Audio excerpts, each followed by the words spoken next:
నా ఊపిరి ఉన్నంత వరకు ఎమ్మెల్యే అస్మిత్ రెడ్డి ఆయన తండ్రి జేసీ అరాచకాలను సాగనివ్వనని తాడిపత్రి మాజీ ఎమ్మెల్యే కేతిరెడ్డి పెద్దారెడ్డి స్పష్టం చేశారు.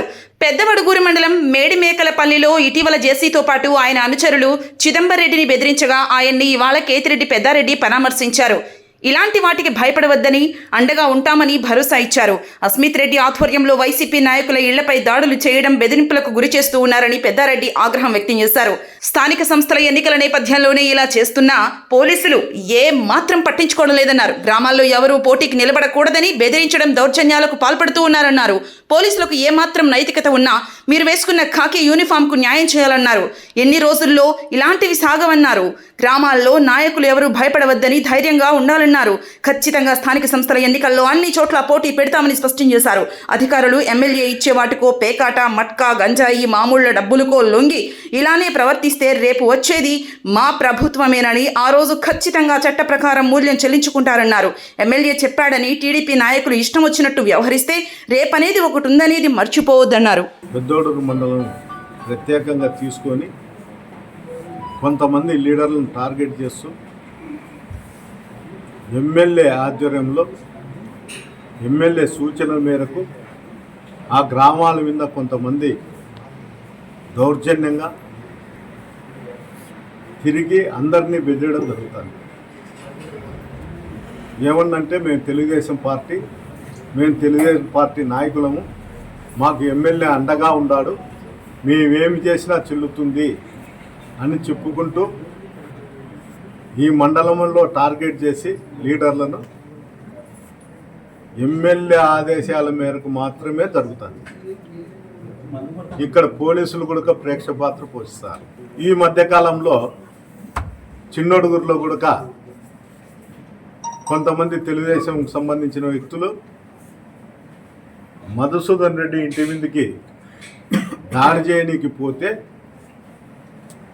అక్కడ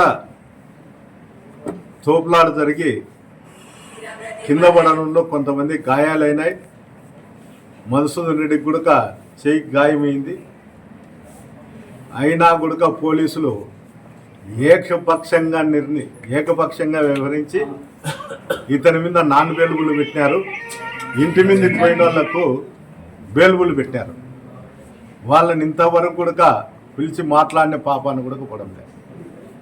ఎస్ఐసిఐ కొత్తగా వచ్చిన తర్వాతనే ఇవన్నీ జరుగుతున్నాయి. కేసు పెట్టడానికి పోతే రిటర్న్ కేసు అని చెప్పి వైఎస్ఆర్సీపీ నాయకులకు తిన్నాడు వేయడము, వాళ్ళకు బెయిలబుల్ వేయడం. పోలీసు వ్యవస్థ ఇంత దిగజారి రాజకీయాలు చేస్తారు. వీళ్ళకి ప్రభుత్వం జీతాలు ఇస్తాడయ్యా, లేకపోతే ఎమ్మెల్యే జీతాలు ఇస్తాడా? ఇదొకటి తెలుసుకోవాలా. రామచంద్రాన్ని అని ఉడుగురులో 70-80 వెహికల్ వేసుకొని వచ్చినారు. ఏమన్నా అడిగితే మాకు ఎమ్మెల్యే అస్మిత్ రెడ్డి చెప్పినారు, ఈ దాడులు చేయండి, రేపు పంచాయతీ ఎలక్షన్లో అందరూ భయపడతారు అని. మధును అరెస్ట్ చేసినప్పుడు కూడా గూడూరు సూర్యనారాయణ లక్ష్మపల్లె 70 ఏళ్ళు వయసు ఉంటుంది. స్టేషన్ ముందర రిమాండ్ కంపెనీకి అని చెప్పి స్టేషన్ ముందర వచ్చి టీ తాగుతా అంటే అతని మీద 30 మంది వచ్చి దాడి చేయడం జరిగింది. సిఐ సమక్షంలో, ఎస్ఐ సమక్షంలో స్టేషన్లో ఉండి కూడా 30 మంది వచ్చి దాడి చేస్తే పట్టించుకునే వాళ్ళు కూడా లేరు. ఓన్లీ వైఎస్ఆర్సీపీ వాళ్ళ నాయకులను మాత్రమే టార్గెట్ చేస్తూ పోలీస్ అధికారులు వాళ్ళని పిలిపించి బైండ్ ఓవర్ చేస్తారు. చేస్తే 2 వర్గాలను బైండ్ ఓవర్ చేయండి, లేకపోతే వదిలేయండి. ఒక వర్గాన్ని టార్గెట్ చేసి మీరు బైండ్ ఓవర్లు చేసుకుంటా మీ ఇష్టానుసారం మీరు చేస్తా అంటే ప్రభుత్వాలు ఇట్లే ఉండవు, మారుతుంటాయి. తిరిగి మా ప్రభుత్వం వస్తుంది. మా ప్రభుత్వం వచ్చినప్పుడు చట్టరీత్యా ఏం చేయాలో అది ఖచ్చితంగా చేసి తీరుతాం అనుకుంటున్నారు. అదృష్టవశాత్తు అప్పుడు నేను ఇన్ఛార్జిగా లేను కాబట్టి నేను దాని గురించి దృష్టి కూడా పెట్టలే. ఏ గ్రామాలలో అయినా కానీ రేపు పంచాయతీ ఎలక్షన్లకు ప్రతి ఒక్క గ్రామంలో పోటీ చేస్తా. వాళ్ళను ఎవరన్నా ఆ గ్రామంలో ఉండేటువంటి వాళ్ళు బెదిరించినా, పోలీసు అధికారులు బెదిరించినా, డినామినేషన్ చేయడానికి ప్రయత్నిస్తే వాళ్ళ మీద చట్టరీత్యా ఏది చేయాలో అది చేస్తాం. ఎమ్మెల్యే ఆధ్వర్యంలోనే జరుగుతుంది, ఎవరి ఆధ్వర్యంలో జరగడంలే. తాడిపత్రి నుండి 80 బండ్లు 50 బండ్లు పంపించేది ఇక్కడ వీధి రౌడీలు మాదిరి తిరిగేది, ఆ గ్రామంలో భయభ్రాంతులు చేసేది. ఏ రోజు కూడా దాని కోసం ఆలోచన చేయరు. కానీ నిత్యము కాన్ఫరెన్స్లో వైఎస్ఆర్సీపీ నాయకులను టార్గెట్ చేసి పోలీస్ అధికారులు చేస్తారు. పోలీస్ అధికారులకు గవర్నమెంట్ జీతం ఇస్తుందో అస్మిత్ రెడ్డి గారు జీతం ఇస్తారో నాకు అర్థం కావడం లేదు. లేకపోతే మటకా గ్యామింగ్లలో నెల నెల వీళ్ళకి డబ్బులు వస్తున్నాయో కాదు. దాని బదులు వీళ్ళు ఉద్యోగం చేసేది నేర్చుకోవాలి. ముందు మేము ఉద్యోగం చేస్తాంలే, ఉద్యోగం చేయకోకుండా మేము తెలుగుదేశం జెండాలు కట్టుకొని తిరుగుతామని. ఎవరన్నా ఇంటి మీద వైఎస్ఆర్ పార్టీ జెండా కట్టినా కూడా పోలీస్ అధికారులే పోయి తీసేయడం జరుగుతుంది.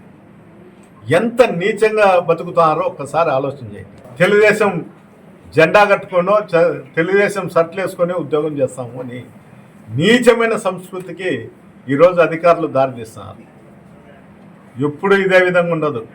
ప్రజల్లో చైతన్యం తీసుకొస్తా. ఖచ్చితంగా నేను ఏ రోజు కానీ ఎక్కడన్నా కానీ జరిగితే నేను ఖచ్చితంగా వస్తా. ఎన్ని ఇబ్బందులు ఉన్నాయి, ఎన్ని కష్టాలు ఉన్నాయి, ఏమున్నాయి కూడా వస్తా. ఎమ్మెల్యే ప్రోత్సహించి రౌడీలు పంపించి గ్రామాలలో బెదిరిస్తే అది జరిగిన 2-3 రోజులే ఆ గ్రామంలో నేను ఉంటా. ఎవరిని పట్టకపోయినా ఎవరు ఎక్కడున్నా కూడా స్టేషన్కి వెళ్ళండి, స్టేషన్లో కూర్చోండి, న్యాయం జరిగేంత వరకు లేయకండి. చూస్తాం ఏ విధంగా వీళ్ళు కూడా ఏ విధంగా వన్ సైడ్ రాజకీయాలు చేస్తారో చూస్తాం. ఏదోలే ఈ 3 ఏళ్ళు గడిచిపోతే మళ్ళీ ప్రభుత్వం వచ్చి ఇంకో ఎమ్మెల్యేను ఇంకోరిని పట్టుకొని పోస్టింగ్లు వేయించుకుంటాంలే. అది జరిగే పనే కాదు. గతం కథ.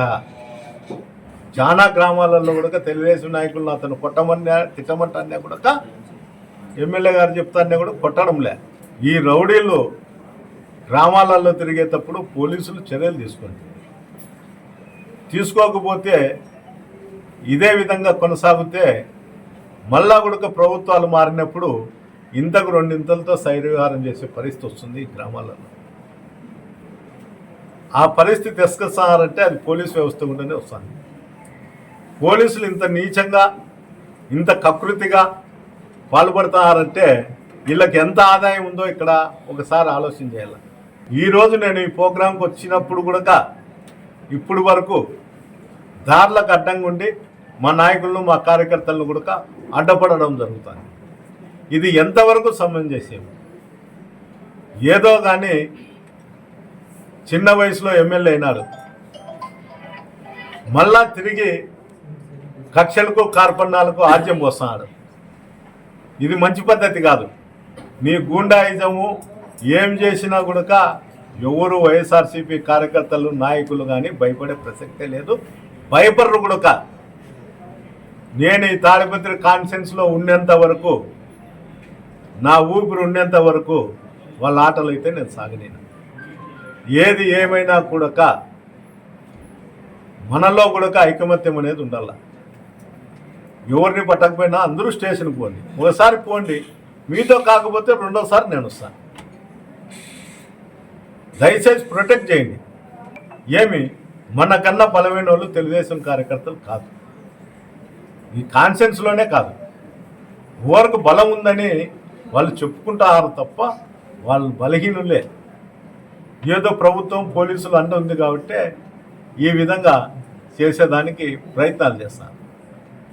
మరోసారి కూడా చెప్తున్న ఎమ్మెల్యే గారికి, అయ్యా ఇన్సూరెన్స్ డబ్బులు కడతారు రైతులంతా, పంటలు పండడంలే, వర్షాలు రావడంలే, ఎంతో ఇబ్బందికరమైన పరిస్థితుల్లో ఉన్నారు. తాగునీరు కూడా లే. ఆ తాగునీరు ఇచ్చేదానికి ప్రయత్నం చేయి. మీ అబ్బాయి పేరు పెట్టుకున్నాక మీరు దాన్ని సద్వినియోగం చేయండి. యాడికి తాగేకి నీళ్లు కూడా లేకోకుండా అల్లాడుతున్నారు.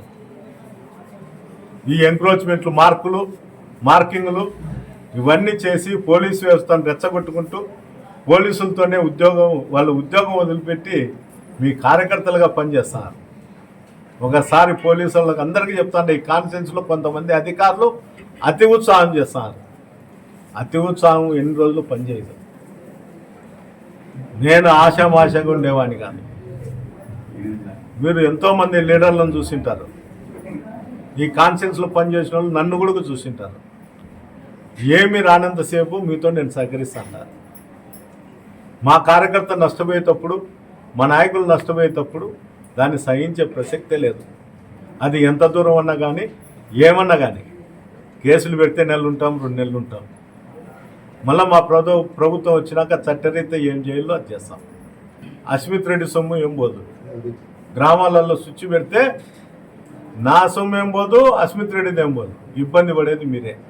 ఆ ఇబ్బందులు రాకుండా మీరు ఆలోచన చేయండి.